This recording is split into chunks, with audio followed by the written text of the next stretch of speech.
누가복음 22장 31절에서 34절입니다. 시몬아 시몬아 보라 사탄이 너를 밀가부르듯 하려고 요구하였으나 그러나 내가 너를 위하여 네 믿음이 떨어지지 않기를 기도하였노니 너는 돌이킨 후에 네 형제를 굳게 하라. 그가 말하되 주여 내가 주와 함께 오게도 죽는 데에도 가기를 각오하였나이다. 이르시되 베드로야 내가 네게 말하노니 오늘 닭 울기 전에 네가 3번 나를 모른다고 부인하리라 하시니라. 아멘. 예수님의 십자가 고난을 앞두고 제자들은 지금 사탄의 시험에 빠져 있습니다. 예수님을 공격했던 사탄은 제자들을 본격적으로 공격하고 있습니다. 그래서 가룟 유다는 예수를 팔아넘길 생각을 하고 있고 다른 제자들은 서로 자기가 큰 자라며 자리 다툼을 하고 있는 것입니다. 그 중심에 베드로가 있습니다. 누가복음에는 자세히 나오지는 않지만 다른 복음서에는 베드로가 제자들 사이에 이 자리 다툼으로 인해 마음이 많이 언짢았음을 알 수 있습니다. 오늘 본문 31절에서 예수님께서 시몬아 시몬아라며 딱 집어 베드로의 이름을 언급한 것을 보면 이를 짐작할 수 있습니다. 그렇다고 해서 예수님이 베드로에게만 이 말씀을 하신 것이 아닙니다. 31절에 보시면 시몬아 시몬아 사탄이 너희를 밀가부르듯 하려 한다고 말합니다. 너희를은 복수죠. 제자들 전체를 가리킵니다. 사탄은 제자들이 하나님 나라의 일꾼이 되지 못하도록 제자들을 시험하려 할 것입니다. 그 시험이 얼마나 강력한지 예수님은 밀가부르듯 하려 한다고 비유하십니다. 마귀는 마치 채질하듯이 탈곡하듯이 제자들을 탈탈 털어버릴 것입니다. 하여 제자들은 극도의 혼돈 속으로 빠져들 것입니다.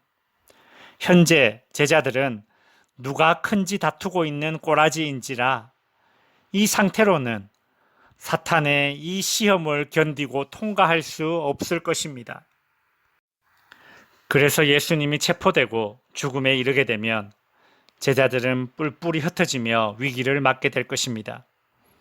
특히 사탄은 베드로를 집중해서 공략할 것입니다. 왜냐하면 베드로는 자신의 믿음이 강하다고 확신하고 있기 때문입니다.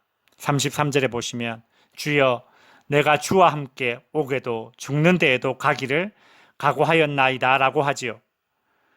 그러나 베드로는 사탄의 이 시험을 이기지 못하고 결국 예수님을 모른다고 부인할 것입니다.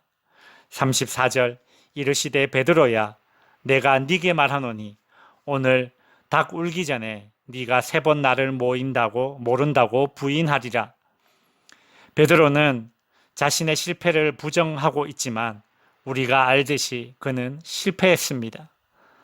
성도 여러분, 신앙은 절대 호언장담할 수 있는 영역이 아닙니다. 베드로의 고백은 진심이었을 것입니다. 그러나 믿음의 길은 나의 의지나 결심, 열정만으로 성공할 수 없습니다. 사탄의 시험은 인간의 열심이나 힘으로는 감당할 수 없습니다. 철저한 자기 부인과 성령의 도우심이 있어야 합니다. 나는 언제든지 넘어질 수 있음을 인정하고 주님께 나를 붙잡아 매야 합니다.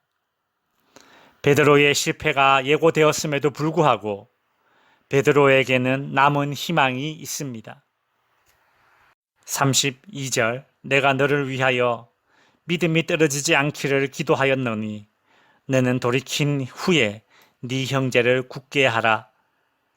예수님은 위기에 처하게 될 시몬을 위해 기도했다고 말씀하십니다.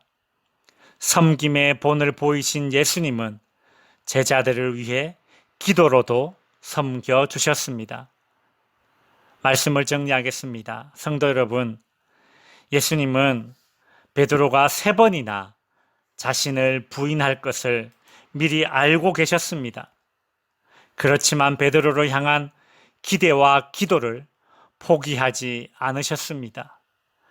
그 사랑의 기다림 때문에 베드로는 실패하였지만 다시 일어나 초대 교회의 리더로 세워져서 교회를 공격하는 사탄의 시험으로부터 교회를 지켜내는 역할을 잘 감당할 수 있었습니다. 베드로의 믿음이 떨어지지 않기를 기도해 주시는 예수님, 지금도 그 예수님은 우리가 거센 시험 속에서 믿음이 떨어지지 않기를 기도해 주십니다. 이 사실이 베드로처럼 연약한 우리들에게도 희망이 됩니다. 예수님이 베드로를 위해 기도해 주셨기에 베드로는 실패했지만 다시 일어날 수 있었습니다. 마찬가지로 우리도 실패합니다. 우리도 넘어집니다. 그러나 우리의 실패와 넘어짐은 영원한 실패와 영원한 넘어짐이 아닙니다. 예수님께서 우리가 넘어짐과 실패했을 때에 그 넘어짐과 실패가 영원한 실패와 영원한 넘어짐이 안 되도록 우리를 위해 기도해 주시기 때문입니다. 믿음이 떨어지지 않도록 기도해 주시는 예수님을 남은 내 인생의 제일 큰 위로이자 희망으로 삼으시는 성도님들이 되시기를 바랍니다.